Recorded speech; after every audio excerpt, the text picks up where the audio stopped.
Salve, salve, Estes Dias aqui do canal do Estes, Raça, Classe, Revolução, chegando aqui para mais um vídeo de uma série especial que a gente vai estar fazendo aqui sobre o Haiti. Mas antes eu queria agradecer ao apoio que você tem dado ao nosso canal, certo? Continue, por favor, curtindo, comentando e, sobretudo, compartilhando os nossos vídeos. Se ainda não acionou o sininho, por favor, faça isso para sempre que tiver vídeo novo aqui você ser notificado, certo? Dizer para vocês também que chegou aqui fresquinho, tá? Saiu do forno aqui o livro O Marxismo e as Opressões, tese sobre as opressões, certo?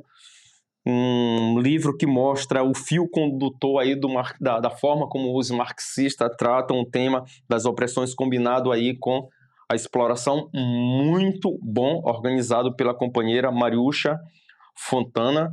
Firmeza. Também um outro livro que eu queria indicar aqui para vocês, muita gente está pedindo aí para a gente indicar leituras. Esse aqui também é muito bom, Revoluções e Revoltas do Povo Brasileiro, organizado pelo camarada Nazareno Godeiro, ambos da editora Sanderman, que está aqui na descrição o link, tá bom? Oriento vocês a comprarem e a lerem os livros. Firmeza? O vídeo de hoje vai tratar sobre o processo de independência, tá? E de luta contra a escravidão no Haiti.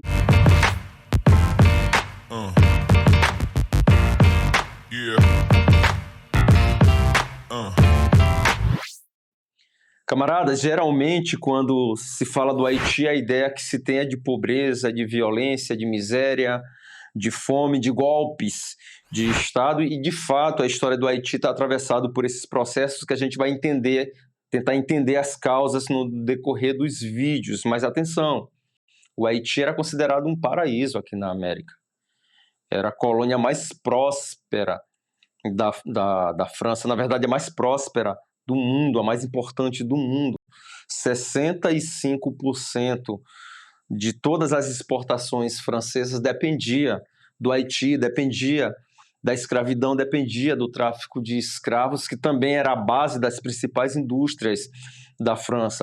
Sequer é possível entender a força econômica e política da burguesia francesa que fez aquela revolução se você não consegue entender São Domingos, que é a parte ocidental da ilha que Colombo batizou como Hispaniola, e que a partir aí de 1697 a França passa a ter o direito legal sobre esse território.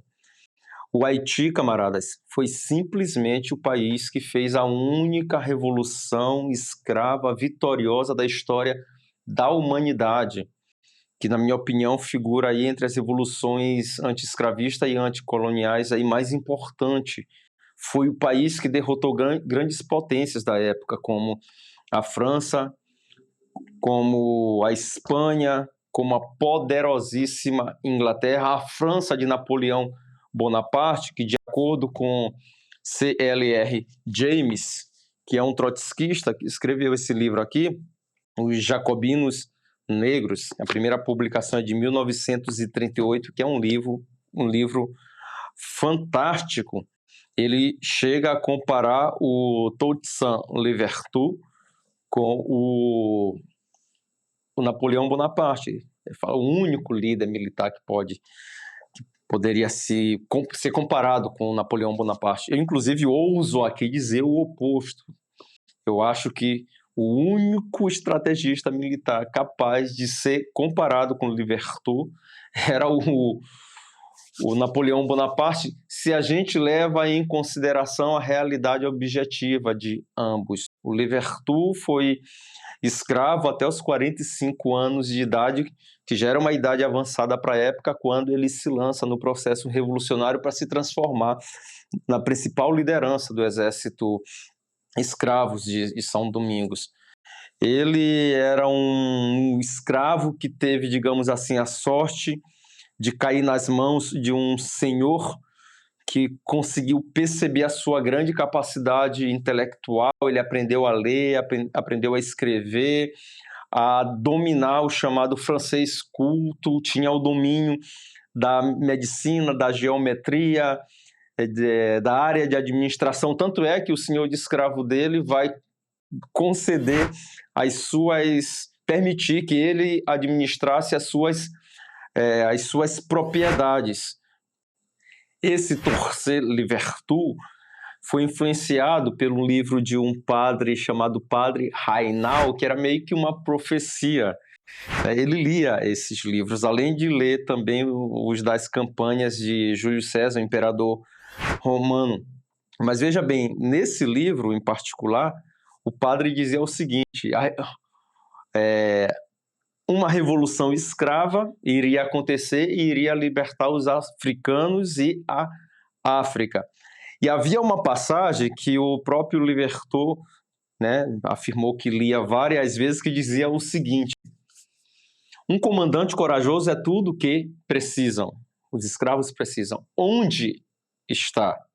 E aí o padre respondia: ele com certeza surgirá. O Louverture com certeza se achava esse grande comandante. Mas vejam bem uma outra coisa que é importante a gente localizar. Como que seria possível manter a dominação de 500 mil de escravos numa ilha que tinha 30 mil brancos? Para isso era necessário uma camada social intermediária, que era justamente a dos mulatos, que por isso mesmo, de acordo com um código negro da época, que eram as leis que regiam a escravidão, permitia com que os mulatos pudessem obter a liberdade ao completar 24 anos. Além disso, eles poderiam ser proprietários de terra, eles poderiam ser proprietários também de escravos. Qual era a tática? Era justamente de arrastar os mulatos para a contra-revolução e afastá-los ao máximo possível dos escravos e dos processos revolucionários. Por quê? Porque eles estariam ligados com todo o ódio que eles possuíam dos latifundiários brancos, que consideravam eles de fato inferiores, mas havia algo que ligava eles, que era justamente a propriedade da terra e a propriedade de escravo. Era o vínculo comum. Mas havia também um outro perigo, ainda que esses mulatos tinham cumprido um papel importante, um papel contra-revolucionário importante, que eram os quilombos. Atenção, não é só aqui no Brasil, não. Eram vários quilombos que eram erguidos nas florestas, nas montanhas, e um dos seus maiores líderes, possivelmente o maior de todos, era chamado de Mancandal, que tinha como projeto unir todos os negros do Haiti para expulsar todos os brancos. Criou um plano de envenenar a água de todas as casas dos brancos, mas infelizmente foi preso e acabou sendo torturado. Pouco antes de estourar a Revolução Francesa, os senhores latifundiários brancos de São Domingos deviam em torno de 300 a 400 milhões de francos para a burguesia comercial da França. E vejam bem, e quem produzia as riquezas em São Domingos? Os escravos. E quem estava introduzindo os escravos na ilha? Metade dos escravos era a Inglaterra. Ou seja, era o tráfico de escravos da Inglaterra que estava fazendo com que a sua principal inimiga na Europa crescesse.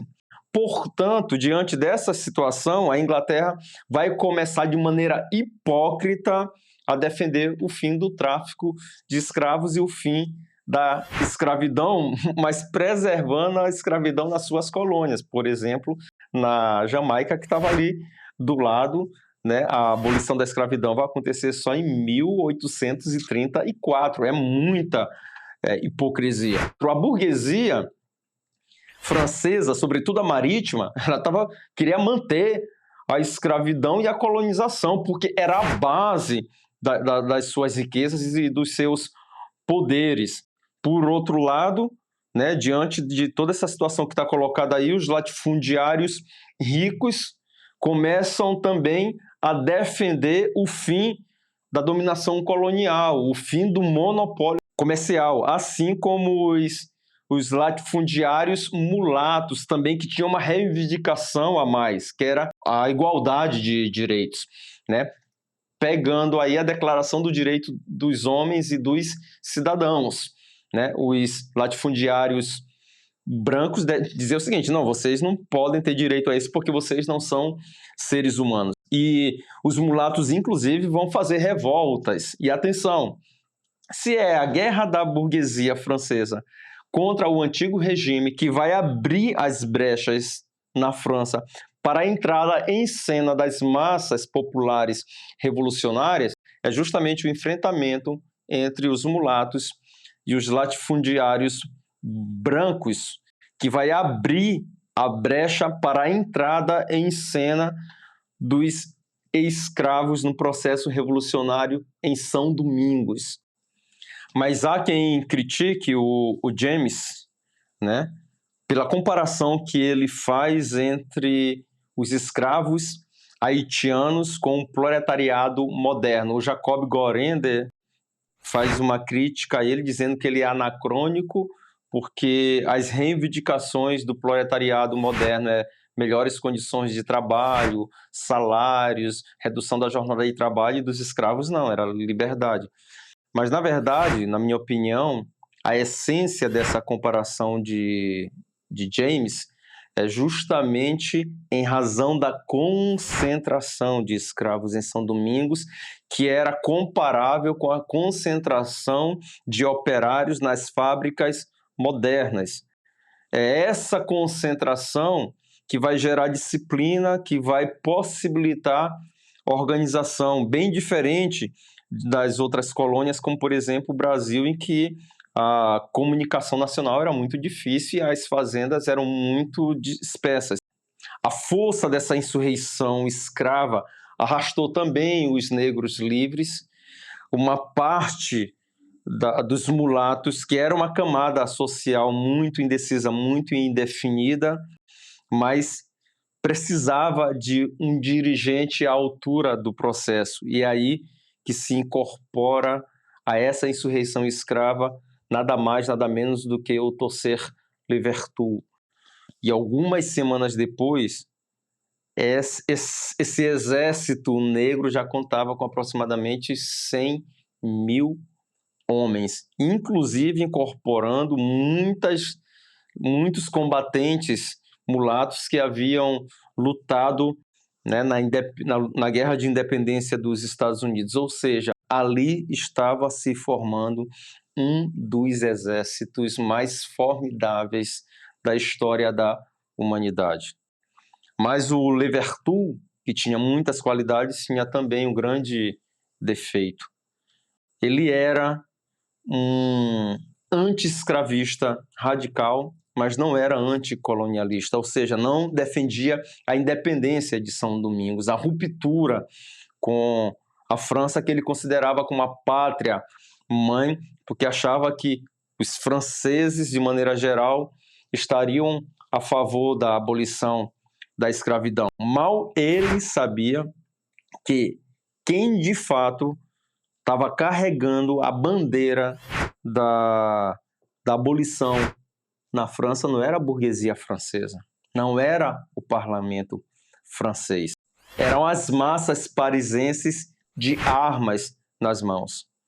Por não compreender isso, Toussaint defendeu até os últimos dias de sua vida a conexão entre a França e São Domingos, porque não compreendia a combinação necessária entre a luta contra a escravidão com a luta pela independência. E veja bem, quando a França manda 6 mil soldados para reprimir a revolução que estava acontecendo em São Domingos, coincidentemente as massas parisienses saem às ruas e derrubam definitivamente os reis. Eram essas massas que estavam à frente no processo de luta contra o rei, contra a tirania, contra a opressão, contra a colonização e contra a escravidão. Essas massas odiavam os latifundiários de São Domingos, da mesma forma como odiavam a nobreza latifundiária da França. Ambos eles chamavam de aristocracia de pele. Por isso mesmo que, terminada a guerra, o Torcer vai fazer com que esses 100 mil escravos retornem para as suas fazendas, não mais na condição de escravos, evidentemente, mas é a política conciliatória, inclusive, com os senhores de escravos. Em razão disso, da falta de confiança nas massas, ele vai se transformar em senhor absoluto de São Domingos, sem perceber tudo isso a serviço da contra-revolução, enquanto os mulatos, os espanhóis, os ingleses só estavam esperando o momento ideal para invadir a ilha e para restaurar a escravidão. E quem vai articular isso é justamente os mulatos, que vai fazer isso com a Inglaterra, que tinha o desejo de voltar a ser a senhora da escravidão e do tráfico de escravos na América, e se aproveitar disso também para tocar a luta contra-revolucionária na Europa. O problema é que, diante dessa realidade, pela pressão que tinha por baixo das massas revolucionárias, pela primeira vez, de fato, o parlamento francês proclama a abolição da escravidão nas colônias e arma, agora é a França que vai armar os escravos para expulsar tanto os ingleses como para expulsar os espanhóis. Essa guerra talvez tenha sido, talvez não, com certeza foi a maior humilhação que o exército britânico sofreu em toda a sua história, que a burguesia desse país e a burguesia de toda a Europa até hoje tenta esconder. Foi uma vitória impressionante do exército dos jacobinos negros de São Domingos. Foram aproximadamente 100 mil soldados britânicos que morreram nessa guerra. Mas tem um acontecimento que vai mudar um pouco o cenário, que é o 18 Brumário, que é o golpe de Estado que vai ser dado por Napoleão Bonaparte na França, que vai começar a perseguir os jacobinos. Napoleão Bonaparte, que era um racista explícito e que, portanto, desejava o retorno da escravidão em São Domingos. E, para isso, ele vai mandar nada mais, nada menos do que o seu próprio cunhado para a colônia, que é o Leclerc, com essa tarefa de derrotar os jacobinos negros. E depois de muitas batalhas, o exército francês, dirigido pelo cunhado de Napoleão, estava completamente debilitado. Mas aí o Torcer continua com a sua política conciliatória e propõe alguns termos para uma rendição diplomática com o exército francês.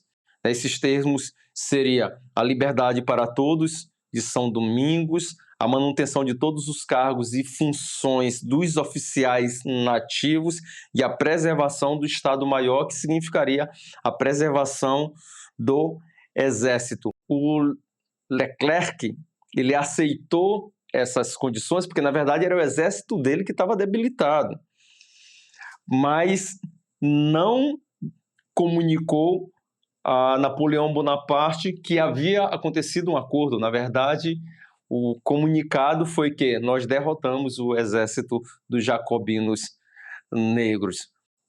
E vejam, Torcer defendia a preservação da abolição, da conexão entre França e São Domingos, porque acreditava que São Domingos só poderia se desenvolver se essa conexão fosse mantida, e também a preservação do exército dos jacobinos negros. O Napoleão Bonaparte era a restauração da escravidão, a eliminação de todos os líderes militares negros e a organização de uma guarda nacional branca para controlar a colônia. Diante desse cenário surge uma outra liderança que era a segunda depois de Torcer, que é o Dessalines, que passa a ganhar mais importância e que defende o seguinte: para preservar a abolição é necessário a independência de São Domingos, portanto, a ruptura com a França e a expulsão de todos os franceses da colônia. Após a rendição negociada dos líderes e a prisão de Torcer, o inesperado acontece. As massas, os escravos, começam uma nova insurreição. E a guerra havia preparado não dezenas, não centenas, mas milhares de lideranças. Focos de guerrilha começavam a pipocar por todos os lados e aquelas massas que Torcer e vários líderes haviam ignorado, as massas que confiavam neles, mas que eles não confiavam nas massas, começam a dar um passo à frente desses líderes. Napoleão, sem saber disso, achando que esse exército estava derrotado, junto com o parlamento, aprova a restauração da escravidão. O retorno da escravidão. O retorno dos senhores de escravos para São Domingos, inclusive aqueles que haviam lutado do lado da Inglaterra. E esses senhores estavam voltando com sangue nos olhos, com desejos de vingança, sobre o lema: sem escravos, nada de colônia. Quando essas notícias chegaram em São Domingos, as insurreições foram generalizadas. O exército negro crescia do dia para a noite, enquanto o exército branco, o exército francês, diminuía cada vez mais. Para aquela situação, era Dessalines e não Torcer o homem ideal, o homem certo, porque com ele era golpe contra golpe, olho por olho, dente por dente. O Rochambeau, que era o representante da França na colônia para intimidar os jacobinos negros, mandou executar 500 negros e jogar num buraco. O Dessalines pegou 500 brancos, mandou enforcar num local que o Rochambeau pudesse visualizar. A essa altura, o Torcer já havia falecido na prisão. Napoleão mandou regrar comida, roupa, veio frio, a doença. Ele morreu no dia 7 de abril de 1803, sentado numa cadeira. Não conseguiu presenciar o processo de independência, no qual ele foi fundamental. Isso aí foi concluído por Dessalines. E no dia 31, de dezembro, proclamaram definitivamente a independência de São Domingos.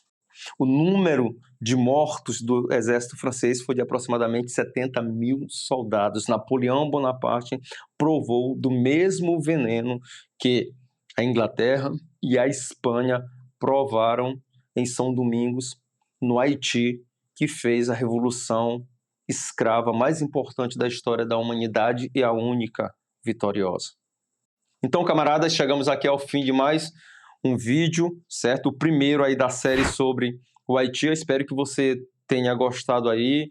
Peço a você que divulguem. É muito importante a gente resgatar a história do Haiti e denunciar também a situação que esse povo está vivendo agora. Quem ainda não se inscreveu no canal, se inscreva. Não esqueça de acionar o sininho para ser notificado sempre que tiver vídeo novo aqui. E até o próximo vídeo. Tamo junto.